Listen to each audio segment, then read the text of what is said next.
பகுதி ரோமர் 8:28.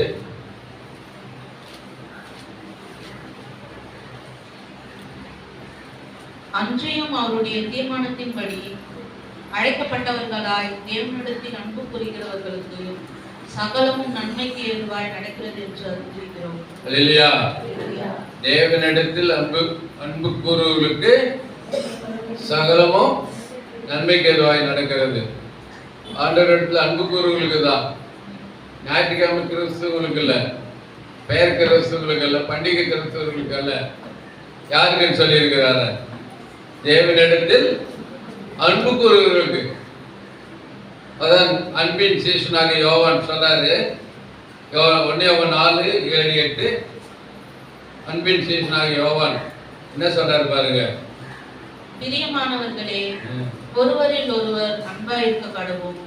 ஏனெனில் அன்பு தேவனால் உண்டாயிருக்கிறது.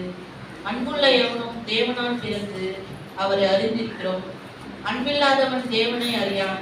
தேவன் அன்பாகவே இருக்கிறான். சொல்றாரு பாருங்க. அன்பில்லாதவன் யாரை அறியான்? தேவனை அறியான். ஆனா நம்முடைய ஆண்டவர் அன்பாகவே இருக்கிறார் சொல்லி பார்க்கிறோம். மேல் வசனத்துல ஒருவரில் ஒருவர் நாம் எப்படி இருக்கணுமா? அன்பா இருக்கணும், வம்பா இருக்கக்கூடாது. அன்பா இருக்கு கடவோம். அன்பு தேவனால் உண்டாயிருக்கிறது. அன்புள்ள எவனும் தேவனால் பிறந்து அவரை அறிந்திருக்கார் சொல்லுவார் இல்லையா? அவர் நம்ம அன்பு கூறுகளா இருக்கணும். அன்பின் சீசன் யோவான் இயேசுவின் மார்பிலே சாய்ந்து கொண்டிருப்பவன். கடைசியில கூட தன் தாயை அன்பின் சீசனாக யோவான் இடத்துல தான் ஒப்பு கொடுத்துட்டு போறாரு. இவர் 4 புத்தகத்தை எழுதியிருக்கிறார். யோவான் சுவிசேஷம், 1 யோவான், 2 யோவான், 3 யோவான், கடைசி வெளிப்படுத்தினாலும் அதே யோவான் தான் எழுதி 5 புத்தகங்கள் எழுதியிருக்கிறது ஆசிரியர் இல்லையா? அவர்தான் அடுத்து அதே 1 யோவான் 4:10 என்ன சொல்றாரு பாருங்க. 1 யோவான் 4:10 நாம் தேவனிடத்தில் அன்பு கூர்ந்ததினால் அல்ல, அவர் நம்மிடத்தில் அன்பு கூர்ந்து நம்முடைய பாவங்களை நிவர்த்தி செய்கிற கிருபாதாரம் வழியாக நம்முடைய குமாரனை அனுப்பினதினாலே அன்பு உண்டாயிருக்கிறது. பாருங்க, நாம் அன்பு கூர்ந்ததினால அல்ல. அது மாறாக சொல்றாரு. அவர் நமக்காக என்ன பண்ணாரா? கிருபாதார பலியாய் அடிக்கப்பட்டார் இல்லையா? கிருபாதார பலியாக அடிக்கப்பட்டார் சொல்லி பார்க்கிறோம். ஆகவே தேவனிடத்தில் அன்பு கூறுவதற்கு சகலமும் நன்மைக்கு தான் நடக்குது. அன்பு கோருவேன் இன்னும் அதிகமாய் ஆராதிப்பேன் இன்னும் மாறுமாய். அன்பு கோருவேன் இன்னும் அதிகமாய் ஆராதிப்பேன் இன்னும் மாறுமாய். உம்மை முழு உள்ளத்தோடு ஆராதிப்பேன் முழு பலத்தோடு.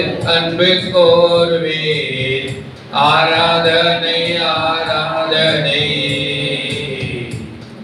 ஆராதனை ஆராதனை. அல்லேலூயா. ஆராதனை ஆராதனை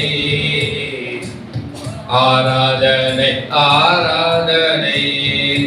அல்லேலூயா. எப்படி அன்பு கூறணும்னு சொல்றாரு?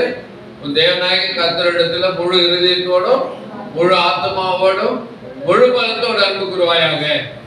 முதல் கற்பனை. 2வது கற்பனை, உன்னிடத்தில் நீ அன்பு கூறுவது போல பிறனிடத்தில் அன்பு கூறுவாயாக.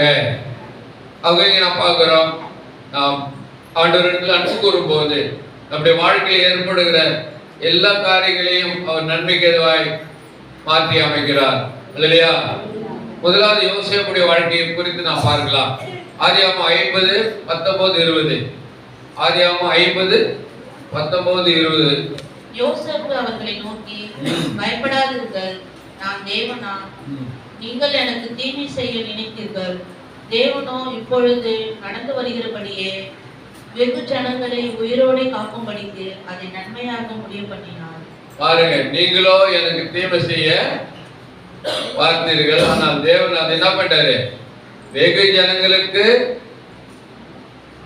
பிழைக்கும்படிக்கு அது நன்மையை மாற்றி தந்தார் இல்லையா? யோசேப்புடைய வாழ்க்கையில பார்க்கும்போது அவன் சொப்பனக்காரன். 11 அரிக்கட்டுகள் ஒரு அறிக்கட்டை வணங்குமா. 11 நட்சத்திரங்கள் சூரிய சந்திரன் இவனை வணங்குமா. அதனால இவன் மேல சகோதரர்களுக்கு வெறுப்பு வந்துச்சு. இவரு பெரியவரா, இவரை போய் நாங்க வணங்கணுமா, அப்பா அம்மா வணங்கணுமா சொல்லி இவனை எப்படியாவது என்ன பண்ணோம், தீர்த்து காட்டணும். அது மாதிரி யோசேப்பு வந்து கடைசி பையன். அவனுக்கு பல வர்ணமான அங்கிகளை தைத்து கொடுப்பாங்க. ரூபன் மற்றவர்களுக்கு எல்லாம் ஒரு ஜாத ட்ரெஸ்னா இவனுக்கு 2 ஜாத ட்ரெஸ். ஏன்னா சின்ன கடைசி புள்ள இல்ல. இப்படி அன்பு செலுத்தினால இவனை எப்படியாவது தீர்த்து காட்டணும்னு சொல்லி சகோதரர்கள் பிளான் பண்றாங்க. ஒரு நாள் சகோதரர்கள் ஆடு மேய்ச்சிட்டு இருக்கிறாங்க. அப்பாவை கூட்டம் அனுப்புறாரு. சகோதரர் ஆடு மேய்ச்சிட்டு இருக்கிறாங்கப்பா, போய் பார்த்துட்டு வா எப்படிக்கிறாங்கன்னு சொல்லி கொஞ்சம் பயிர் ஸ்நாக்ஸ் கொடுத்து அனுப்புறாங்க. இவன் போகும்போதே பார்க்கறாங்க, தூரத்துல இருந்து பார்க்கறான். சொப்பனக்காரன் வரான். யார் வரான்? சொப்பனக்காரன் வரான். இவனை என்ன பண்ணலாம், நம்ம சமயம் தீர்த்து கட்டிடலாம், போட்டு தள்ளிடலாம் பிளான் பண்றாங்க. கிட்ட வந்த உடனே பாருங்க, அவன் என்ன செய்யறாங்கன்னு சொன்னா தண்ணீர் இல்லாத குழியில தூக்கி போட்டுறாங்க. தண்ணீர் இல்லாத குழியில போட்டுறாங்க. அது மாத்திரம் வந்து சொல்றான், வேண்டாம் இவரை சாகடி கூடாது. அந்த சமயத்துல போத்திபாரு வராங்க, அந்த எகிப்தினுடைய ராஜா. அவங்ககிட்ட என்ன பண்ணல, இவனை 20 வெள்ளிக்காசுக்கு விற்று போடலாம். அங்க 20 வெள்ளிக்காசுக்கு விற்கப்பட்டு போத்திபாருடைய அரண்மனைக்கு போயிட்டான், அடிமையா இருக்கிறான். அந்த இடத்துல ஒரு சோதனை. போத்திபாருடைய மனைவி இவன் அழகுள்ளவன் என்று கண்டு அவனோடு கூட தவறான இச்சைக்கு இருக்கிறான். பூமியின் மேல் நிற்பார் என்று நான் அறிந்திருக்கிறேன். இந்த என் தோல் முதலானவைகள் அழுகி போன பின்பு நான் என் மாம்சத்தில் இருந்து தேவனை பார்ப்பேன். அவரை நானே பார்ப்பேன், அந்நிய கண்கள் அல்ல, என் கண்களே அவரை காணும். இந்த வாஞ்சையான உள்ளத்திரியர்கள் எனக்குள் சோல் வைக்கிறது. அல்லேலூயா. சொல்றார் பாருங்க, என் மீட்பர் உயிரோடு இருக்கிறார். சொல்றாரு, இந்த தோல் முதலானவைகள் அழுகி போனால் பரவாயில்ல, அவரை நான் காண்பேன். அந்நிய கண்களால் அல்ல, என் சொந்த கண்களால் அவரை நான் காண்பேன். அசைக்க முடியாத நம்பிக்கை, அசைக்க முடியாத விசுவாசம் இல்லை யோபுக்கு. அதுல சொல்ற, என் மீட்பர் உயிரோடு இருக்கிறார். நாம் ஆராதிக்கிற தேவன் உயிரோடு இருக்கிறார். மரித்தார், அடக்கம் பண்ணப்பட்டார், 3ஆம் நாள் வெற்றி வேந்தராய் உயிரோடு எழுந்தார்.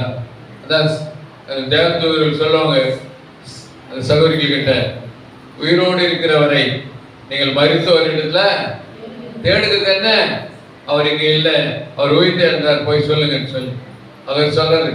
யோபு சொன்னாரு, என் மீட்பர் உயிரோடு இருக்கிறார். இல்லையா? என் மீட்பர் உயிரோடு இருக்கையிலே எனக்கென்ன குறை உண்டு நீ சொல் மனமே. எனக்கென்ன குறை உண்டு நீ சொல் மனமே. கவலைகள் தீர்ப்பார், கண்ணீர் துடைப்பார். கவலைகள் தீர்ப்பார், கண்ணீர் துடைப்பார். கடைசி மட்டும் கைவிடாதிருப்பார். பவமணி பழிப்பார், வாக்கியம் கொடுப்பார். பவமணி பழிப்பார், வாக்கியம் கொடுப்பார். பரம பதவீனம் தென்னனை எடுப்பார். என் மீட்பர் உயிரோடு இருக்கையிலே எனக்கென்ன குறை உண்டு நீ சொல் மனமே. எனக்கென்ன குறை உண்டு நீ சொல் மனமே. ஆசி செய்திடுவார், அருள்மிக அளிப்பார். ஆசி செய்திடுவார், அருள்மிக அளிப்பார். அம்பரந்தனில் எனக்காய் ஜெபிப்பார். மோசமே மறைப்பார், முன்னமே நடப்பார். மோசமே மறைப்பார், முன்னமே நடப்பார். மோட்ச வழி சத்யப்பார் செல்வோயிரேனும் என் மீட்பர் உயிரோடு இருக்கையிலே எனக்கென்ன குறை உண்டு நீ சொல் மனமே. எனக்கென்ன குறை உண்டு நீ சொல் மனமே. இல்லையா? நாம் ஆராதிக்கிற தேவன் எப்படி இருக்கிறாரு? உயிரோடு இருக்கிறாரு. அதனால போட்டோ வச்சு மாலை போடணும், ஊதுவத்தி கொளுத்தணும், மெழுகுவத்தி கொளுத்தணும் செய்யக்கூடாது. யாருக்கு செய்வாங்க? அது செத்து போனவங்களுக்கு தான். போட்டோ வைக்கிறது இல்லை. நம்ம சபையில் எங்கேயுமே போட்டோ இருக்காது.